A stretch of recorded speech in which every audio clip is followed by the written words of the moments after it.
বক্তারা বলতো কিছুদিন আগে আপনি গেয়েছিলেন, আপনার জবান মোবারক থেকে আমরা শুনেছি, সেই জন্য আমরা আবার গাইতেছি। এই কথার হাকিকত যিনি গান গায় তিনি অস্বীকার করে এই গান কই পাই না। এই কথার হাকিকত হইল কোরআন গবেষণা করলে পাওয়া যায়। সূরা কাসাসের ৮৮ নম্বর। সাহাবারা আল্লাহ রসুলকে প্রশ্ন করেছিল, নফস কথাটা বুঝতে পেরেছি, রুহু কি?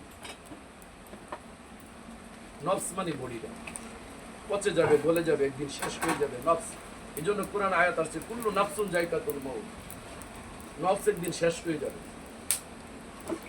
মানুষের দেহের ভিতরে নফস আর রূহ দুইটা শব্দ। সাহাবারা জিজ্ঞাসা করলো, হে আল্লাহ রাসূল, নফস বুঝতে পেরেছি, রূহ কি? নবীজির আল্লাহর কথা ছাড়া মন থেকে ব্যক্তিগতভাবে একটি কথা বলেন না, এটা কোরআন আয়াত। এক দুইটি নবীজি মন দ্বারা নিজের কোনদিন কথা বলেন না যতক্ষণ পর্যন্ত আল্লাহ না বলে। সাথে সাথে ওহী আসলো, হে রাসূল, হে আল্লাহ রাসূল, তুমি বলে দাও রূহ হইল আল্লাহর সত্তা, রূহ আল্লাহর ফুৎকার, রূহ আল্লাহর জাত। তাহলে রূহ আর নফস এক জিনিস না। এই জন্য আসছে কুল্লু নাফসুন যায়কাতুল মউত, মানুষটা মরে যাবে কিন্তু রূহ শেষ হবে না, কারণ রূহ তো স্বয়ং আল্লাহর সত্তা। সাধু বললেন যে আসলাফুল মাখলুকাত, মানুষ সৃষ্টির শ্রেষ্ঠ জীব। লালন বললেন মানুষ ছাড়া খেপারতি মূল হারাবি, মানুষ বজলেই।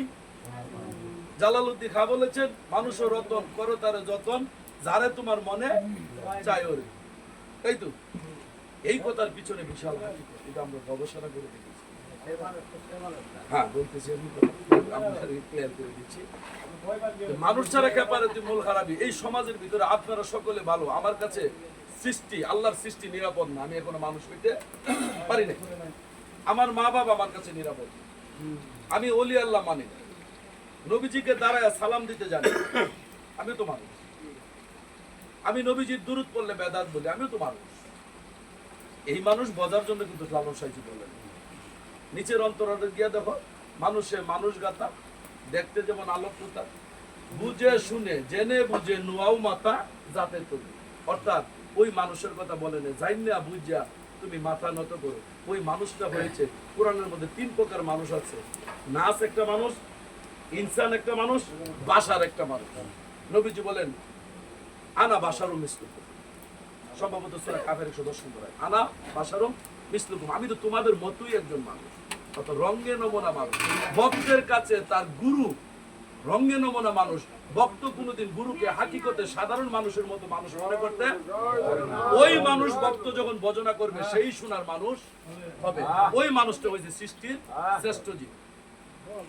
ডালা বাবু যদি আমরা বলি মানুষ সৃষ্টির শ্রেষ্ঠ জীব, তাইলে কালকার থেকে নামাজ, রোজা, হজ, যাকাত, টুপি, দাড়ি, ঢিলাকুলু, পর্দা, পশিদা, আবাকাবা, জুব্বা আমি কিছুই পড়বো না, কারণ আমি তো এমনি শ্রেষ্ঠ। চেয়ারম্যান আবার কাজ করবো কি? আমি তো চেয়ারম্যান, কারণ আমি শ্রেষ্ঠ জীব। সুতরাং না। সূরা বাইনার 7 নম্বর আয়াত খুলে দেখো, যারা ঈমান আনে সৎ কাজ করে তারা শ্রেষ্ঠ জাত। ঈমান আর সৎ কাজ ছাড়া কেউ শ্রেষ্ঠ জাত হইতে পারে না।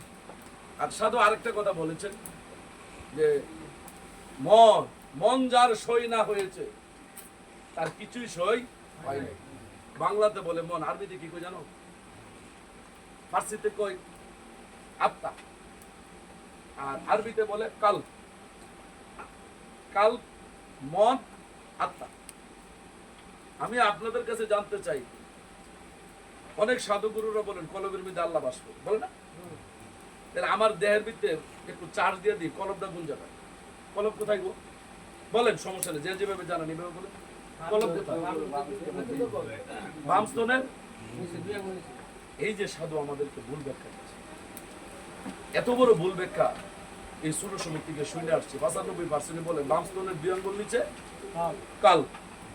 আচ্ছা, এই মুহূর্তে যদি আল্লাহ আমাদের মধ্যে উদয় হয়, এখানে যদি আল্লাহ আসে, আপনারা কি উঁচু জায়গাতে বসতে দিবেন না নিচু জায়গাতে বসতে দিবেন? আমার বডির উঁচু জায়গা কোনটা? কি বুকটা? যেখান থেকে আমার বডিটা পাহারা দেয়। আমার বডিতে মশা যদি বসে, আপনারা যদি কেউ আঘাত করে, আমি কোন জায়গা থেকে টের পাই? হাতের থেকে না মাথার থেকে? এই কথায় প্রমাণ করে স্রষ্টা যেখানে থাকে সেখান থেকেই তোমার টের পাইবা। স্রষ্টা যেখানে না থাকে এখান থেকে তুমি কোনো কিছু পাহারা দিতে পারো না। যেখানে স্রষ্টা থাকে ওই জায়গা দিয়ে তোমার পাহারা দিতে হবে। কারণ মাথার মধ্যে থাকে স্রষ্টা। কাল কোরআন আসছে সুদূর, আরবিতে বলে সুদূর মানে উপরে। তাহলে আমরা কোরআন গবেষণা করলে পাই আল্লাহ হয়েছে উপরে, আরশে আজিম। দুনিয়ার জগতে আরশে আজিম বুঝি আমরা আসমানের উপরে, বডির আরশে আজিম হয়েছে মাথা। তো আল্লাহর বাড়ি হয়েছে আরশে আজিম। তাহলে আমি কেন আল্লাহরে বাম স্তনের 2 আঙ্গুল নিচে নিয়ে বসাবো? ঘটনা কি? এখন আসেন আমি দেখি এই কথাটা লজিক দিলাম আর যুক্তি দিলাম। আসেন আমরা কোরআনে ঢুকি। সূরা কাফের 16 নম্বর আয়াত খুলে দেখুন। নাহনু আকরাবু ইলাইহি হাবলিল মিন ওয়ারিদ। প্রত্যেকটা মানুষের গাড়ের সাহারগের নিকটে আল্লাহর অবস্থান। তাহলে গাড়টা কোনটা? এটা। রডটা কি বাহিরে না ভিতরে? তো এটার কাছাকাছি যদি আল্লাহর অবস্থান নয়, মাথাটা কাছে না বুকটা কাছে? তাইলে কাল বলে উপরে মাথাটা, যেহেতু কাছাকাছি কইছে তা আমি দূরেরটা যাই কেন?